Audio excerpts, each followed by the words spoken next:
오늘 우리 교회는 3월 교육의 달을 맞이해서 교육이 무슨 교육입니까? 바로 신앙교육, 하나님의 말씀 교육이지요. 세상 학문과 여러 가지 배울 일들은 밖에서 우리가 배우면 됩니다.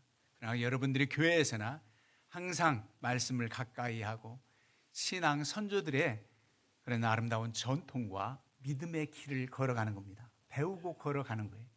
그래서 교회 학교라 그럽니다. 교회 학교. 옛날은 주일학교 그랬어요. 주일날 모인 학교.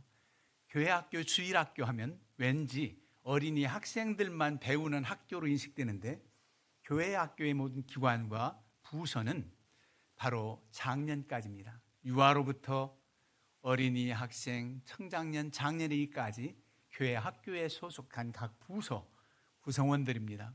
그래서 말씀을 잘 배우고 또 가르치는 사명이 여러분들에게 있어요. 먼저 된 자로서 나중된 자들을 잘 인도하고 가르치고 또 교사들이 우리 어린이 학생들을 지도하고 이렇게 가르치고 또 우리 또한 말씀을 배우고 이런 입장에서 신앙생활하고 이 3월달은 더욱더 하나님 말씀을 가까이 하고 배우는 일에 힘써야 되는 달인 줄로 믿습니다.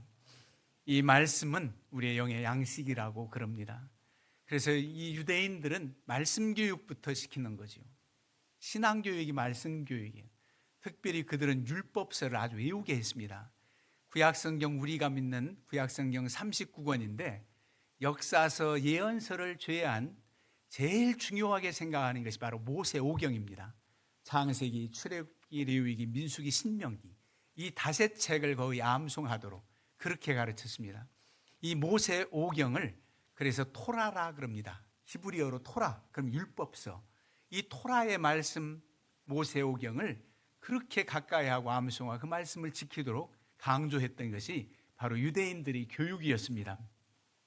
어린아이들이 유치원에 가서 제일 먼저 알파벳을 배울 때 뭐 영어 ABCD, 우리나라 가나다라마, 히브리어 알레프베스, 긴몰, 달레스 뭐 이렇게 쭉 하는 그 알파벳을 배울 때 히브리어 글자판에 알파벳에 꿀을 묻혀가지고 어린아이들이 그 꿀을 핥아먹고 말씀을 가까이 하게 하는 그런 방법을 썼다고 합니다. 와, 이 말씀 아이들이 단 걸 얼마나 좋아해요. 다른 건 많이 찾아요. 그래서 약도 쓴 약이 약이다 그러는데 쓰니까 당의정, 단 것으로 이렇게 해서 먹일 수 있도록 그렇게 만들어지잖아요. 약도 어린애들 약은 그렇습니다. 이 단 맛을 알게. 그런데 말씀이 달다고 말씀 표현합니다. 오늘 말씀에도 보면 우리 주님의 말씀이 얼마나 단지 시편 119편 103절 주의 말씀의 맛이 내게 어찌 그리 단지요 내 입에 꿀보다 더 다니이다 그렇게 말씀하고 있어요. 꿀보다 더 달다는 거예요. 이 꿀보다 더 단 말씀을 가까이 하고 이 말씀을 맛으로 표현했다면 먹는다는 겁니다. 말씀을 단순히 보는 게 아니라 완전히 내 것으로 만드는 차원에서 말씀을 먹는 단맛이라 그렇게 말씀을 하고 있어요. 그런가 하면 잠언 24장 13절에도 내 아들아 꿀을 먹으라 이것이 좋으니 송이꿀을 먹으라 이것이 내 입에 다니라. 단순히 석청 꿀 먹는 게 아니라 말씀의 꿀을 먹으라는 겁니다. 젊은이들이 하나님의 말씀을 가까이 하고 이 말씀을 암송하고 읊조리고 이 말씀대로 살아가기를 그렇게 강조했던 것이지요. 그래서 이 말씀을 가까이 하면 어떤 유익이 있는가? 능력 있는 말씀으로 나타납니다. 오늘 말씀에도 본문에 우리가 교독을 했잖아요. 이 말씀을 통해서 세상 살아갈 때 지혜를 얻고 명철을 얻게 한다는 겁니다. 얼마나 주의 말씀을 가까이 하는 것이 귀한 일인지 지혜롭게 하는지 98절에는 나를 원수보다 지혜롭게 하나이다. 여러분 원수, 대적, 악한 세력들보다 지혜롭게 하면 지혜로운 자가 이기는 겁니다. 싸움에서 모사, 작전 짜는 사람들이 참 중요하잖아요. 지장이 참 중요해요. 그래서 주의 말씀을 가까이 하고 이 말씀을 아는 지식이 바로 지혜롭게 한다는 겁니다. 원수보다 낫다는 거예요. 그런가 하면 얼마나 지혜롭게 하시는지 이 말씀이 읊조리고 말씀을 암송하고 가까이 할 때 나의 모든 스승보다 낫다는 거예요. 여러분, 나를 가르치는 선생님이 나보다 나으니까 나는 가르침을 받는 것이고 제자가 아닙니까? 그런데 말씀을 통해서 지혜와 명철을 얻은 자는 스승보다 낫다는 겁니다. 놀라운 표현이지요. 비교입니다. 마지막으로 100절에는 주의 법도들을 지킴으로 나의 명철함이 노인보다 나으니라. 여러분, 노인보다 명철함이 낫다요. 어린아이가 경험 많은 노인들의 지혜를 따라갈 수 있을까요? 하나님 말씀에 있는 자들이 그렇게 표현을 합니다. 노인보다 지혜롭고 명철하다, 그렇게 말씀하고 있어요. 그러니 이 말씀을 그렇게 강조하고 이 말씀을 우리 아이들에게 가르치는 것은 마땅한 일입니다. 여러분, 이번에 학교 성적 얼마만큼 올라가면, 평균 점수 얼마만큼 올라가면 이만큼 내 소원 들어주겠다, 컴퓨터 하는 게임 시간 늘려주겠다, 여러 가지 아이들이 좋아하는 그런 제시하면서 공부 열심히 하게 시키잖아요. 그런데 우리 기독교 집안에서는 내가 공부하기 전에 말씀을 한 장, 두 장 읽는다면 내게 이런 상을 주겠다. 여러분, 이렇게 제안해 보셨습니까? 하나님 말씀을 암송해라. 이 말씀을 가까이 해라. 그래서 강조할 때에 하나님께서 그들에게 말씀을 통해서 왠지 지혜를 주신다는 말씀이에요. 그 책 말씀 내용이 뭔데 우리에게 지혜를 주시나? 놀라운 영의 양식이 되는 겁니다. 그래서 지혜를 주신다는 거예요. 이 말씀의 맛이 꿀보다 더 단 말씀. 하나님 말씀을 상고할 때마다 여러분들 그렇게 단맛을 느끼듯 그렇게 가까이 하고 자꾸 먹고 싶은 그런 마음이 생겨져야 돼요. 어찌 보면 설교는 하나님의 말씀을 잘 요리해서 전하는 그런 입장이기도 해요. 그런데 가장 귀한 것은 원재료보다 더 이상할 수는 없어요. 이상 갈 수는 없어요. 그러나 하나님 말씀을 잘 설명하고 전할 수 있는 그런 연구와 기도가 지도자들에겐 필요한 것이지요. 그래서 이 말씀을 잘 가르치고 저들의 영의 양식이 되도록 그렇게 해야 된다는 겁니다. 우리 인생길을 광야길로 비유해요. 출애굽 여정 광야길로 비유해서 우리가 찬송 부를 때 요단강 건너가 만나리, 요단강 건너면 가나안 땅 아버지 나라가 있다는 거예요. 그래서 인생은 광야길이라는 겁니다. 이 광야길을 걸어갈 때 이스라엘 백성들에게 있어서 제일 필요한 게 무엇이었습니까? 일단 광야를 나설 때 40년을 살아가는데 그들이 쌀을 짊어지고 나왔습니까? 그 있다 할지라도 얼마나 그들이 정착해서 농사를 지었습니까? 그럴 수 없어요. 목적지는 가나안 땅이라 구름이 움직이면 구름 따라서 인도 안 받아서 움직여서 나아가야 되는 거예요. 그 백성들을 연단시키느라고 그저 2주가 아니면 얼마든지 갈 수 있는 거리를 40년이나 걸리도록 한 것은 연단의 뜻이 있었지만 말이죠. 그만큼 필요한 것이 양식인데 그 양식을 하나님께서 놀랍게 해결해 주셨습니다. 뭡니까? 만나예요. 만나. 우리말로도 참 잊어버리지 않을 단어예요. 얼마나 맛있는지 만나야. 히브리어 원어가 만나입니다. 이 만나의 모양을 어떻게 표현했느냐 하면 성경에 출애굽기 16장 31절에 이스라엘 족속이 그 이름을 만나라 하였으며 가시같이 희고 맛은 꿀 섞은 과자 같았더라. 가시는 고수나무, 그 향신료 있잖아요. 그 하얗게 맺는, 그 당시 만나는 못 보았는데 그런데 연상은 할 만해요. 하얀 그런 가시 같은 것이 과자 같은 모양. 그리고 맛은 꿀 섞은 과자. 와, 그런데 달치지 않고 질리지 않고 만나를 먹을 수 있는 그 수년 동안 정말 맛있는 양식입니다. 많고 많은 맛 중에 꿀같이 단맛이 있었다는 거예요. 이 만나로 비유한다면 이 험한 세상 살아가는 동안 우리가 말씀의 양식이 있어야 된단 말이에요. 광야길 만나가 있었듯이. 그런가 하면 또 중요한 게 뭡니까? 물이 있어야 돼요. 어찌 보면 양식보다 물이 더 중요하다 우리. 이 물이 공급돼야 되는데 광야의 사막지대에 물이 그렇게 있습니까? 많지 않아요. 출애굽해서 그 백성들이 제일 먼저 어려움 당한 것은 홍해바다가 가로놓였을 때요. 뒤에는 애국 군사가 다시 쳐들어와요. 이스라엘 백성들을 보내놓고 보니까 일할 노예가 없어. 다시 잡아들이라 파라오는 명령을 했지요. 그래서 마차를 타고 추격을 합니다. 진퇴양난의 길이에요. 앞에는 홍해바다, 뒤에는 애국 군사. 그럴 때 그들이 낙심할 때 하나님께서 모세를 통해서 동풍이 불어 이제 갈라지게 하고 이스라엘 백성들은 건너게 하고 애굽 군사들은 수장되지 않았습니까? 그 사건 이후로 바로 한 수르광야 3일 길을 걸을 때 물이 없어 이제 원망불평합니다. 우물 하나를 발견했는데 그 물을 떠서 마시려니 써서 못 먹어요. 오늘날 그때를 생각하면 광물질 때문에 그랬나 싶어요.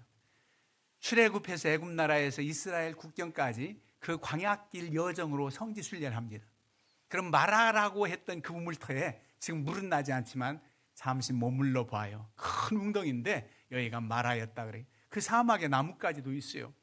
써서 못 먹을 때 하나님께서 지시하는 나뭇가지를 꺾어서 집어넣으니까 단물이 됐습니다. 그래서 그 물을 마시게 됐어요. 쓴 물 마실 수가 없어요. 단물이 돼서 마시게 됐어요. 그리고서 이제 그들이 엘림 골짜기에 이르니까 물이 말이지요 12샘물, 그리고 종려나무가 70그루나 되는 그런 좋은 곳에 정착하게 해요. 하여간 물 있는 곳에 정착할 수도 있어요. 그런가 하면 물 때문에 또 얼마나 원망불평하는지 여러분들 잘 아는데요. 무리바에서 물이 없다고 또 원망불평할 때 반석을 쳐서 물이 솟게 하고 그들이 마실 수 있도록 하셨지 않습니까? 이게 바로 물입니다. 광야길은 물이 있어야 돼요. 그런데 말씀은 묘하게도 우리 양의 양식이 되기도 하고 생명수 말씀으로 표현하기도 합니다. 주님께서 말씀해요. 수가성 여인을 만났을 때 물을 좀 달라. 왜 유대인 남자가 나한테 물을 달냐 하느냐. 이 사마리아성 여자가 그렇게 말을 해요. 그럴 때 우리 주님께서 내가 진실로 진실로 너에게 이르노니 이 물은 다시 목마르지만 내가 주는 물은 영생하도록 솟아난 물이다. 그래서 영원히 목마르지 않다고 말씀합니다. 네가 주는 물은 마시고 나서 또 땀 흘리고 활동하다 보면 갈증이 나. 그래서 또 목마르지만 내가 주는 물을 마시는 자는 영원히 목마르지 아니한다. 내가 주는 물은 그 속에서 영생하도록 솟아나는 샘물이다. 이렇게 말씀해요. 여러분, 이 물이 바로 하나님의 말씀입니다. 영생수의 샘물, 하나님의 말씀이란 말이에요. 그리고 물과 양식이 있어 그들이 살 수 있는 것만 아니에요. 그들을 대전제는 하나님의 보호하심 아래 있어요. 보호하심. 그들을 지키시고 인도하시고 보호하시는데 하나님의 말씀이 잠잠하고 모세를 통해서 말씀이 전해지지 않으면 그 백성들은 아무런 향방 없이 살 수밖에 없어요. 힘들고 어려울 때에 그저 낭망할 수밖에 없어요. 그런데 모세를 통해서 말씀 주시고 소망의 말씀을 주시고 때로는 책망하시고 이렇게 해서 말씀을 늘 주셨습니다. 그래서 그 말씀대로 준행하면 그들이 살림을 받고 말씀을 거역하는 자들은 그냥 지진이라서 땅이 갈라져 그 악한 불신자들, 원망불평했던 하나님 대적자들이 그냥 땅속에 갇혀지는 그런 일들이 있지 않습니까? 하나님의 말씀이 늘 있을 때 그 말씀을 따라 그들이 살아갈 수가 있었다는 말씀이에요. 그렇다면 우리가 이 하나님의 말씀이 바로 우리의 앞길을 지도하는데 중요한 역할을 하는, 광야길에서 역할을 하는 구름기둥과 불기둥으로 비유할 수 있습니다. 구름기둥, 불기둥. 낮에는 구름기둥으로 인도하시고 밤에는 불기둥으로 인도하시고, 구름기둥이 단지 앞에 서서 그 백성들을 인도만 하는 그런 차원이 아니에요. 나를 따르라. 앞에서 구름기둥이 뚝 서가지고 따르는 그런 정도만 아니라, 그런 표시도 있었겠지만 그때 악볕 그들의 머리 위를 들이우는 구름으로 낮에는 보호하셨고, 밤에 불기둥은 그들의 추위에, 광야길은 또 기온차가 너무나 차이가 나서 춥습니다. 그때 그들의 몸을 덮여주는 그런 역할을 한 불기둥. 그래서 그 구름 기둥과 불 기둥으로 인도했어요. 하나님의 말씀 가운데 인도함 받는 저들 모습을 한번 생각해 보세요. 그러면은 오늘날 광야 생활 같은 이 세상에 우리의 길을 인도할 뭐냐? 바로 말씀입니다. 오늘 시편 119편 105절 말씀 마지막으로 우리가 같이 상고했잖아요. 주의 말씀은 내 발의 등이요 내 길의 빛이니이다.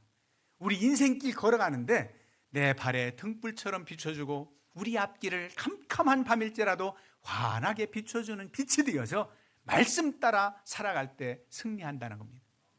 인도받는다는 겁니다.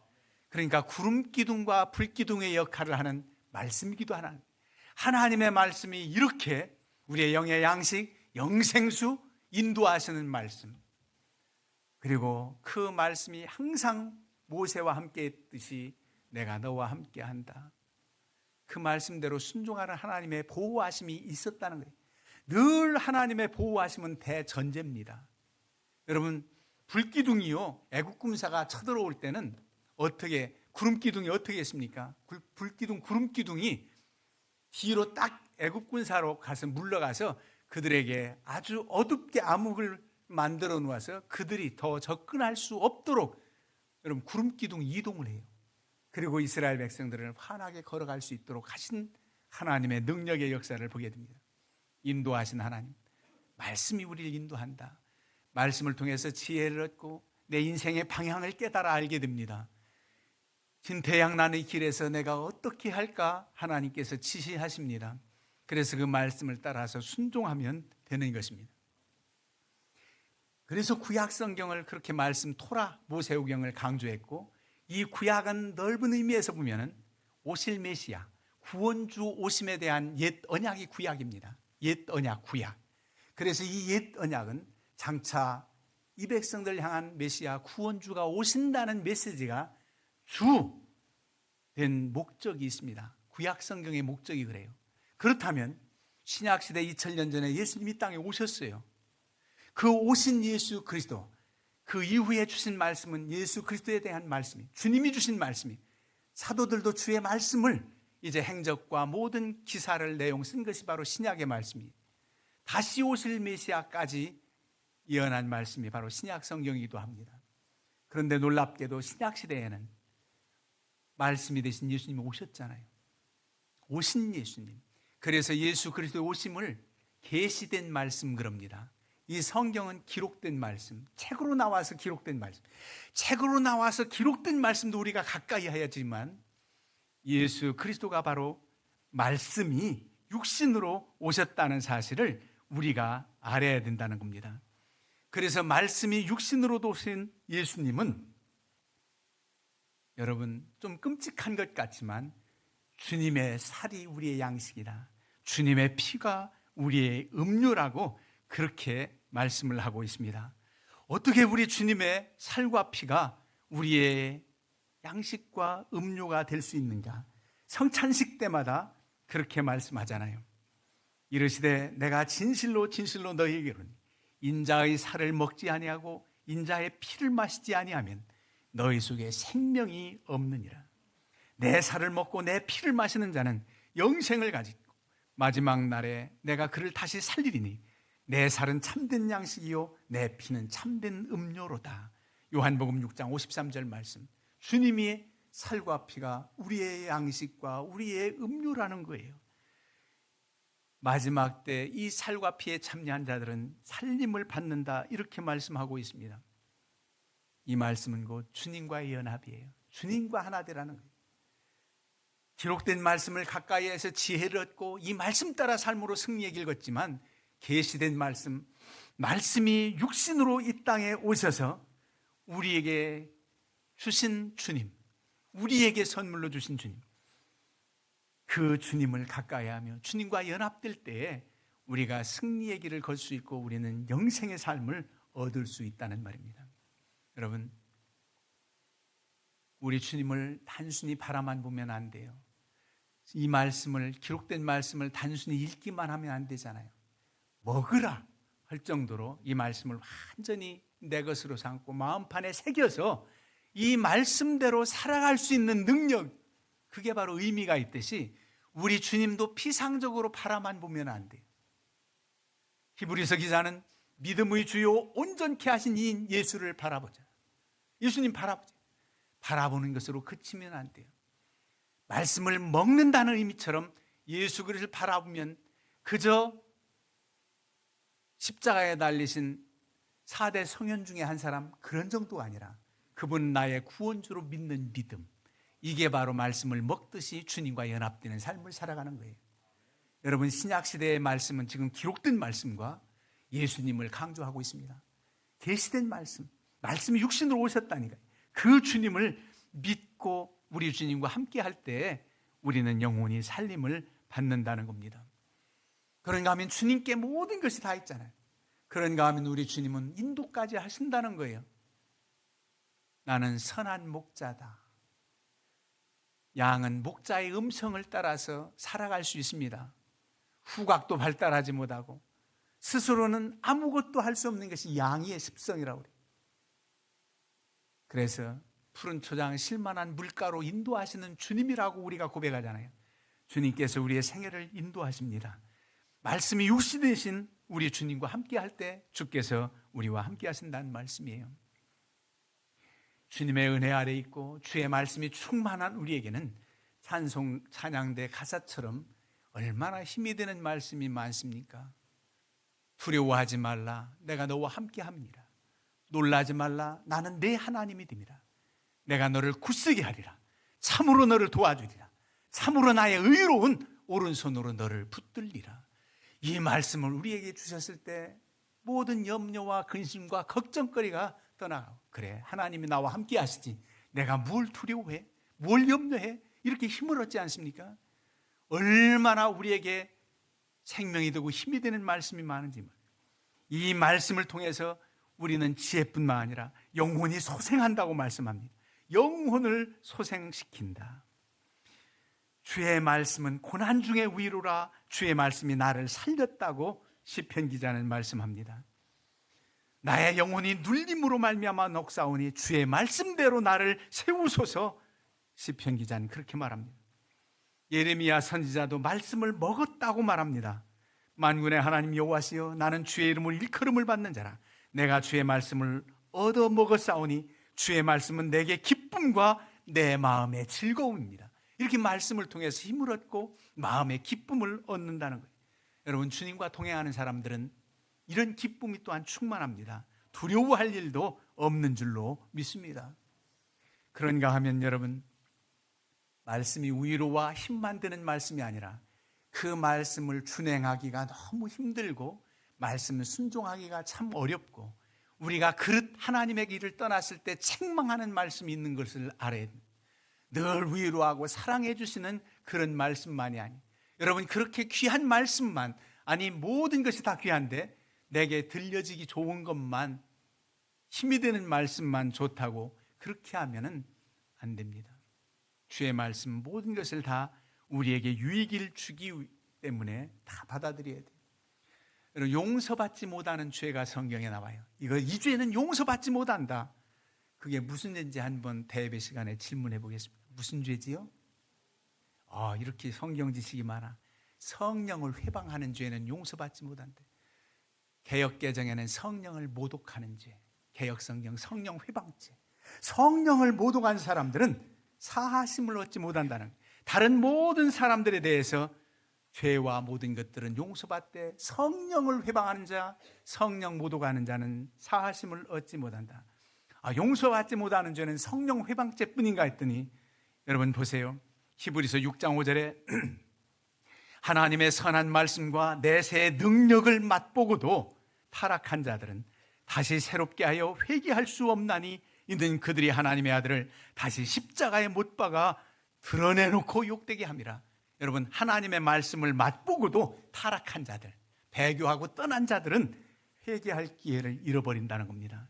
우리 주님을 다시금 십자가에 못 박는 그런 죄, 성령 회방죄 못지않은 이런 죄가 하나님의 말씀을 맛보고서 알았는데도 거역하는 자. 여러분, 사도 바울이 뭐라고 고백합니까? 내가 주님을 알지 못했을 때 몰라서 죄를 지었다는 거예요. 우리 하나님의 말씀을 맛보고 신앙생활하며 연주도 있다고 하면서 하나님을 거역하고 하나님의 뜻에 위배된 길을 걸 때 성령은 탄식합니다.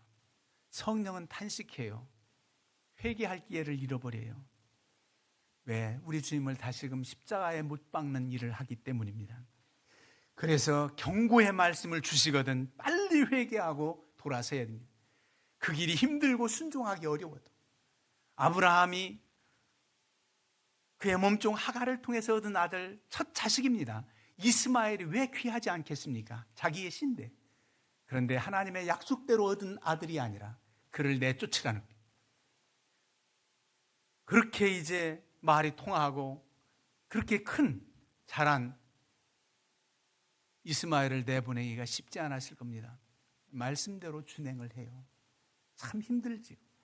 이 말씀을 뭐라고 표현하냐면 입에서는 달지만 배에서는 쓰다고 말씀하고 있어요. 요한계시록 10장 10절에 보면 내가 천사의 손에서 작은 두루마리를 갖다 먹어버리니 내 입에는 꿀같이 달아 먹은 후에 내 배에서는 쓰게 되리. 여러분 입에서는 먹을 만해요. 그 말씀 보는 건 쉬워요. 그런데 준행하기는 어렵다는 겁니다. 그런데 준행하면 배에서는 쓰듯이 보약이 된다는 거예요. 이 말씀을 받아들이고 순종하기 어렵지만 이 말씀대로 순종하면 약이 된다는 겁니다. 그래서 배에서는 쓰다 이런 표현을 하고 있어요. 그렇다면 말씀 우리가 좋아하고 힘이 되고 위로되는 말씀만 받아들일 것이 아니라 내가 하나님의 말씀에 영의 양식으로 삼을 때 내가 하나님의 뜻을 거스르는 하나님 원치 않는 그런 생각과 행함이 있다면 결단을 해야 된다는 말이지요. 그래서 그 말씀은 예리한 검으로 비교합니다. 이 말씀을 예리한 검으로 히브리서 4장 12절에 하나님의 말씀은 살아있고 활력이 있어 좌우에 날선 어떤 검보다 예리하여 혼과 영과 및 관절과 골수를 찔러 쪼개기까지 하며 또 마음과 생각의 뜻을 판단하는, 여러분 수술하는 칼이 생각나지요. 이 내 마음속의 마음의 생각과 내 잘못된 모든 뜻을 예리하게 수술해서 하나님의 온전하신 사람으로 바꾸어 놓는다는 거예요. 그래서 그 말씀이 모두가 다 유익합니다. 듣기는 싫고 그 말씀이 무서운 말씀이고 회피할 것이 아니라 받아들이고 순종하라는 겁니다. 신명기 28절에 8장에 하나님의 말씀을 다 준행하면 복을 받는데 들어가도 복을 받고 나가도 복을 받고 모든 것이 복복입니다.